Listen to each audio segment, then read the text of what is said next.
History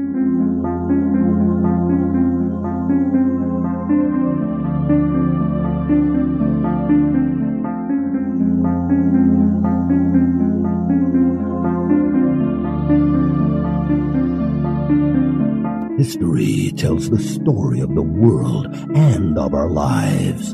Sometimes that history goes bump in the night.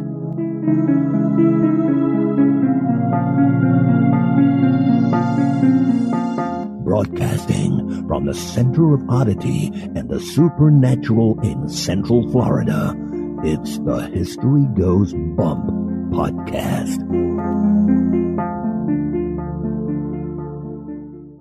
Hello, you spooktacular people. Welcome to History Goes Bump Redux. I am your host, Diane. And this is Kelly. Kelly, on this episode, we're going back to the Seguin Island Lighthouse. This is up in Maine. Maine doesn't have a whole lot of quote-unquote haunted locations, supposedly, because there's not a lot of people there to experience it. There's not a lot of population there. But we know that one of its main residents, Stephen King, has definitely made this sound like a creepy state. And this lighthouse is going to add to that mythology. Are you ready to go back? I'm ready.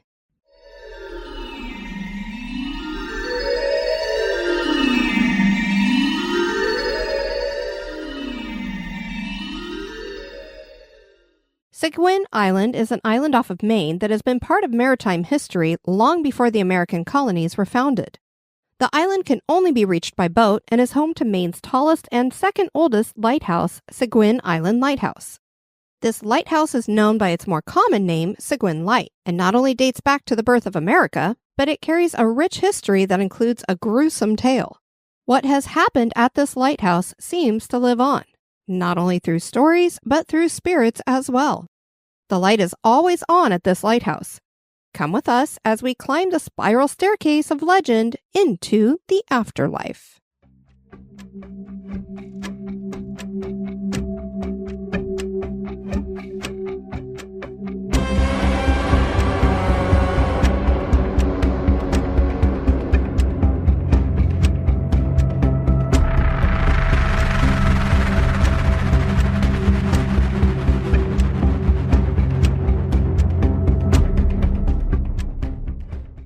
Seguin Island sits 10 miles from Booth Bay Harbor at the mouth of the Kennebec River in Maine.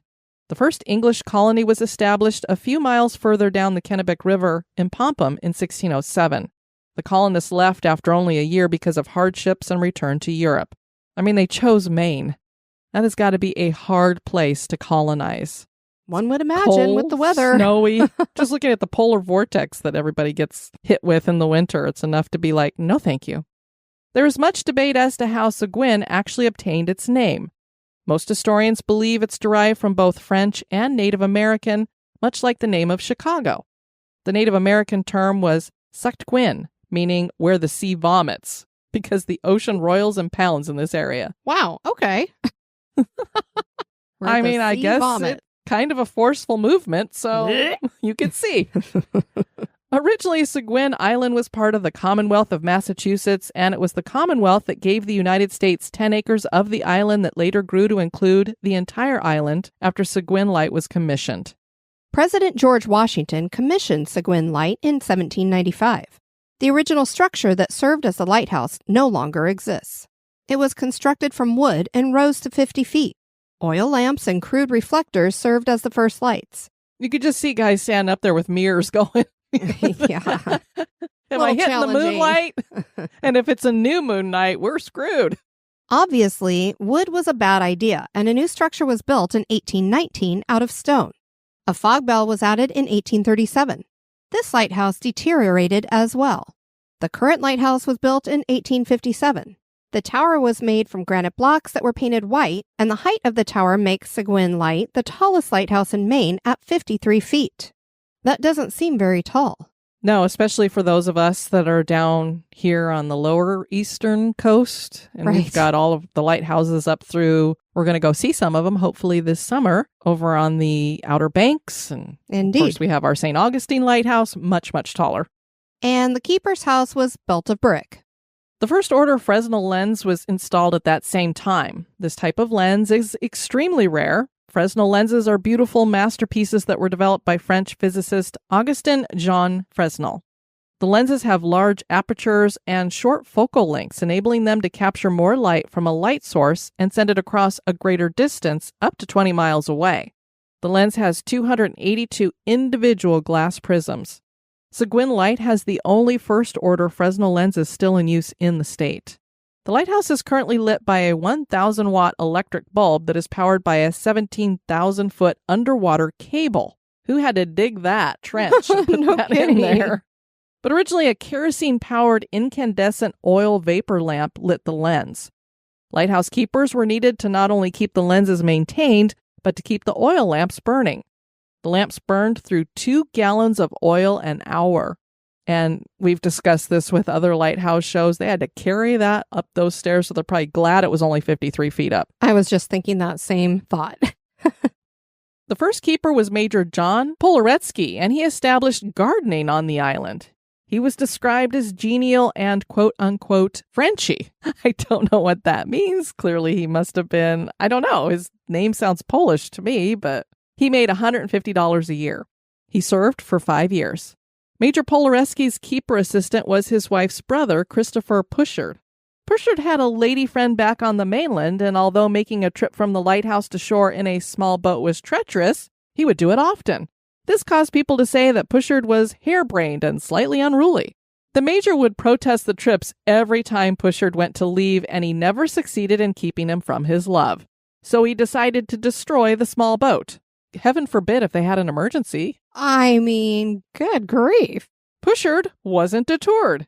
He built a crude raft from driftwood and set out on it. The major watched him from the tower through a spyglass, and he would mark time with his movements by swaying his body up and down as the raft went up and down on the waves. Pushard got to shore, but he did get another boat to return back to the lighthouse. Pushard eventually married his lady friend and brought her to the lighthouse. One day, a barrel of rum washed up on the island, and Pushard hid it without telling Major about it. He would partake liberally and wouldn't tell Major where he was getting the liquor. Why's the rum always gone? He's probably like, okay, you're weaving and bobbing and you stink like rum. Where are you getting that? Polaretsky was replaced by Jonathan Delano in 1804, who was a less than stellar keeper. The Delano family traded 36 dozen wicks for tinware, and so he was relieved of his position in 1825 and replaced by John Salter. Many keepers and assistant keepers would follow, including 3 women. In 1895, a tramway was installed to make the half-mile steep climb up to the lighthouse easier. The railway was 1,006 feet long. The cart on the tramway was used to bring up coal, supplies, people, and furniture. It is believed that originally oxen or mules were used to pull the cart upward. Later, the entire tramway was rebuilt and a mechanical engine powered the tram. Passengers were no longer carried on the line after an accident in which the cable that pulled the tram snapped and a keeper's wife was severely injured in 1949. Oh, no. No, thank you. I've been on these kinds of trams down in tunnels and going up the sides of mountains and stuff, and I've always been like, oh my God, what if that cable gives way? You can imagine back then, it's like, she's lucky it only injured her. Family life at the lighthouse was difficult. The lighthouse was hard to reach and supply, and self-sufficiency was a must. Children were schooled by a tutor who would come for about 2 weeks every 3 months. Boy, you got to get a lot of teaching in really quickly. Boredom was hard to endure and would lead to a disastrous outcome for one family at the lighthouse that we'll share in a bit. Wives were expected to keep the quarters spotless in case of surprise inspections. Imagine this, if you will. This is an account from Robert Werner, who served as an assistant keeper for a year from 1944 to 1945. It was the end of January and we arrived at Pompum Beach in the late afternoon. One of the Coast Guardsmen pointed to the light out in the ocean and told my wife, "There's your new home." Getting out to the island with 2 babies, one 15 months old and the other 6 weeks, plus all the luggage, baby equipment, etc., was quite an adventure. Rowing out to the motorboat and then transferring everyone and everything from one boat to the other was a feat. Repeating the process when we neared the island was another. But the best was yet to come. Once we arrived, we had to take a tram car powered by a gasoline donkey engine over a chasm of rock and rushing water to the top. It had snowed the day before, and everything was either white with snow or gray and forbidding. Again, riding that tram, and now he's describing it a chasm of rock and rushing water? No. Hard pass for you? Yes. Okay. I'll be like, I'll hike it with the baby strapped to my back, I guess. The 1950s would finally bring changes in the form of electric generators, radio, and television. In 1963, families were no longer a part of Seguin Light, and the lighthouse went stag. It's probably because the women were like, we are done with this crap. Goodness. I mean, can you imagine? No, I can't. I could see how they would keep the lighthouse spotless, because what else are you going to do all day long? Yep. Seguin Light was listed on the National Register of Historic Places in 1977. The station was automated in 1985 and decommissioned, and the Friends of Seguin Island was formed to ensure the preservation of the site. The lighthouse is open in the summer and features a museum and tours. They are actually looking for caretakers for the 2024 season. So, Diane, are you sure? Are you positive? You don't want to go do that? I actually was like, hang out in a haunted lighthouse for the summer might be kind of fun. As long as there's no tram involved, right? Yeah, and at least it wouldn't be as cold. I was over on the website for the lighthouse, and they have a blog that's attached to it, and the former caretakers had been keeping track of all the stuff they've done out there, and then all of a sudden they were like, yeah, we had to say goodbye to everything and packed everything up. I don't know how long they'd been there, but I was like, oh, are they closing down the lighthouse? And then I saw a little strip at the top that was like glowing red or whatever, and I went, what does that say? And I'm like, oh, they're actually looking for caretakers. So if any of our listeners are interested, there you go. You know where to apply. And now a little break for a word about one of our sponsors.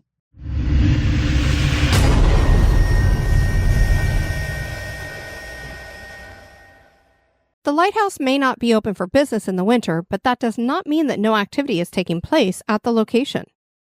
Lighthouses around the world are famously haunted, and Seguin Light is no exception. Seguin Island was a treacherous place before the lighthouse was installed. The island is hard to see not only because of rough seas, but the fog that blankets the area on a regular basis is quite thick. Stories of shipwrecks near the island abound. In most cases, crew were able to get to safety or were rescued. Isaiah Crooker and his two brothers ran their boat into the ledges of Seguin Island in 1748. They managed to survive. The three-masted Jos W. Bartlett made a navigational error in 1880 and got caught in the currents of the Kennebec River and struck the rocks on the southwest shore of the island and began taking on water. The captain and crew were rescued. Captain Bradford Mary wasn't as lucky. In 1883, a wave swept him off his ship and he drowned. There was a wreck of the gondola in 1890. The gondola was a Canadian schooner. A gale had trapped the ship and crashed it up against the rocky ledges.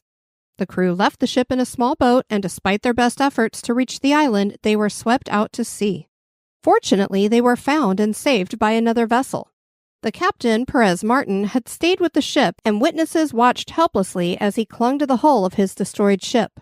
The captain's body was never found. Could the captain still be hanging around the island looking for his lost wrecked ship? There were other deaths in the area. On September 7th, 1813, Lieutenant William Burroughs was commanding the USS Enterprise in the waters near Seguin Island, searching for pirates and smugglers. The War of 1812 was raging, so when the USS Enterprise came upon the British brig HMS Boxer, a fight ensued. The British ship was under the command of Master Commandant Samuel Blythe. Both captains were killed and the British surrendered. Longfellow wrote of the battle, "I remember the sea fight far away, how it thundered over the tide, and the dead captains as they lay, in the graves overlooking the tranquil bay, where they in battle died." Another keeper was named Royal Cheney. He brought friends to visit Seguin, and he decided to go out and get some lobster for them all to eat. Maxine Deshawn Chamberlain recalls that her father, who was a keeper, then saw Royal's boat flopping in the rough seas. It looked unmanned, so he called for the Coast Guard, and they retrieved the boat. Royal was no longer in it. No one knows what happened to him. Before talking about the ghosts, we need to share a cryptid story connected to the lighthouse. In July 1875, the American Sentinel reported a captain and one of his men spotted a sea serpent. The monster came up to their boat and put its head over the rail. The head was the size of a hogshead. On orders of the captain, the crewman struck it with his pike, and the serpent went back into the water. The captain returned to port and showed the spear with the detritus still on it. He claimed that the serpent was 130 feet long. Later, the American Sentinel carried another article on July 20th, 1875. The steamer City of Portland from St. John to Portland reports that when off Seguin Wednesday afternoon, she passed a sea serpent within 30 feet. The monster was lazily floating along on the water when it was sighted, occasionally lifting its head to look around, and appeared to be making itself at home in that vicinity. Probably he was engaged in a coast survey. Yeah, so I don't know what these people saw, what came up to the ship and put its head over the rail. An oarfish? Do they even have that capability? I don't know. Do they live in that area? Yeah, because I'm like, it had to have been something other than just like a fish. I mean, I could see like a dolphin doing something like that, but I'm like, what else would like pop itself up out of the water and put its head over the railing? And it had to have been scary looking because they beat the thing with a pike and clearly got part of it, since they went back to shore and said, hey, we've got part of it still on the spear here. And then seeing the thing floating lazily on the water, I don't know. Very weird. The most famous haunting at the lighthouse revolves around one of the keepers and his wife, although no one is sure which keeper. Which, of course, makes us go, then we don't know if this is really a true story. Right. As we mentioned earlier, life at the lighthouse could be quite boring. The keeper decided to buy his wife a piano to give her something to do. When the piano arrived, and I don't know how the hell they got it out there with those boats, it came with only one sheet of music. The wife worked hard to learn how to play the piano, and she practiced for hours with this one sheet of music. And then she practiced some more, and even more. The same melody, droning on, for hours and hours. Nothing but that same endless melody, all winter long. I could see where this is going. No supplies came, and that could have possibly included more sheets of music for different melodies. The constant banging of that music was driving the keeper insane. He couldn't take it anymore, and he embraced his inner Jack from The Shining and took an axe to the piano, chopping it into bits. He then turned on his wife, nearly decapitating her. His madness continued as he ran and threw himself off the lighthouse. The haunting tinkling of a piano has been heard over the decades. Former keepers have documented the occurrences in journals, and people who visit claim to hear piano music.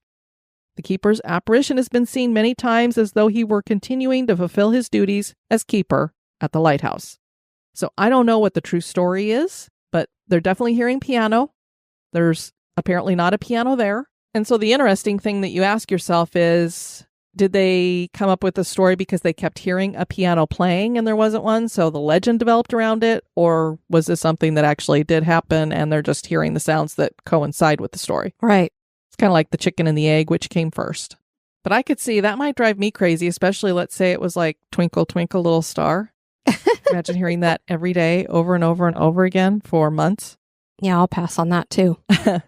One such experience about the piano is reported at the Haunted Lights website. I wanted to mention to you that when I went out to Seguin Island with the United States Coast Guard a few summers ago, after going to 2 other lights, I did have an uncanny experience at Seguin Light. I should say first that I had heard nothing about any sort of ghosts, nor had I read anything at all about the ghosts, and merely went along on this beautiful, sunny day with the U.S. Coast Guard while they did their repairs to the ATON. Just a few days before, a couple had moved in to be the keepers at Seguin for the season. They were from California, as I recall. I was standing outside the tower at its base and casually speaking with the woman. And as she was speaking, I heard piano playing. A rather quick Scott Joplin-style tune. I thought perhaps it might be an unseen radio, although it did have an ethereal quality to it. Almost more like a memory on the wind than music. Since she was speaking to me at the time, I did not think to question her about it or say anything to her. We had just done a walk through the structures, which are impeccably restored. When we returned to the United States Coast Guard office, the XO asked if his staff had told me about the ghost at Seguin, which plays the piano. My heart literally stopped when I heard that question. There is no doubt that I had heard it. It is a true story and unforgettable. All the more so, in a way, since it was a sunny, almost timeless day. So quiet, yet with high winds on the top of that cliff, with the music like a memory more than a song. Though not talked about much, it's believed that there were several suicides at the lighthouse. One of those was a keeper's daughter whose silhouette is seen walking near the cliffs on occasion. She was buried on the island near the lighthouse grounds. The spirit is seen inside the lighthouse as well. The girl has been reported by keepers after they see her running up and down the stairs, and her giggling is heard as well. The Coast Guard has reported their own stories. Members have claimed that they heard and saw furniture move and that clothes would be moved as well. Ghost sounds were heard also. When the Coast Guard decommissioned the lighthouse in 1985, they went in to pack items up. After they had the boxes packed, they turned in for the night, but not for long. The warrant officer claims that he was awakened in the night by a male apparition that was shaking his bed violently. When the ghost saw that he was awake, he demanded that the men leave his home alone and leave the furniture. The warrant officer must have thought that he'd only been dreaming, or he decided not to listen to the demands of a dead man because the next morning the furniture was packed onto a boat and sent to the mainland. Only the boat never arrived. It sank before it could reach its destination. Did the angry ghost get its revenge? Interesting. He told you not to take his stuff. Connie Small was the wife of a head keeper at the lighthouse from 1926 to 1930.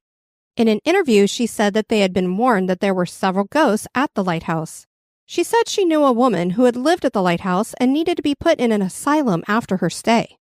A retired lighthouse keeper was convinced that there was a presence in the engine room. He would feel it many times whenever he entered that room. And then there was the first lighthouse keeper at Seguin Light, Major John Polaretsky. He had a hard time on the island with little food, and his boat had been destroyed, and so he could not get back to the mainland. I don't know if that was after he had destroyed it. Remember back in the story we told? He was older, and he died on the island. People who pass the lighthouse claim to see an older man on the island when no one is supposed to be there. The figure sometimes climbs the stairs as if he's going up to maintain the light, which is now automated, and so it does not need the daily care of a keeper. The paranormal investigation team Haunt Me, which is ME for Maine, investigated the lighthouse on Season 3, Episode 7. They seemed to make contact with some of the spirits. They heard phantom sounds. They suffered mysterious physical afflictions, and also heard the famous piano notes drift from the lighthouse. One team member, Ty Gowan, was touched by a pair of unseen hands which tugged on the back of his jacket. Seguin Island is abandoned most days of the year, at least by the living. Are the keepers from years past still carrying on their duties? Can the haunting melody of a piano still be heard to this day? Is Seguin Light haunted? That is for you to decide. Love us some haunted lighthouses. Indeed. They're so cool. And we love that you guys joined us for this Redux. I've been your host, Diane. And this has been Kelly. You take care now. Bye-bye.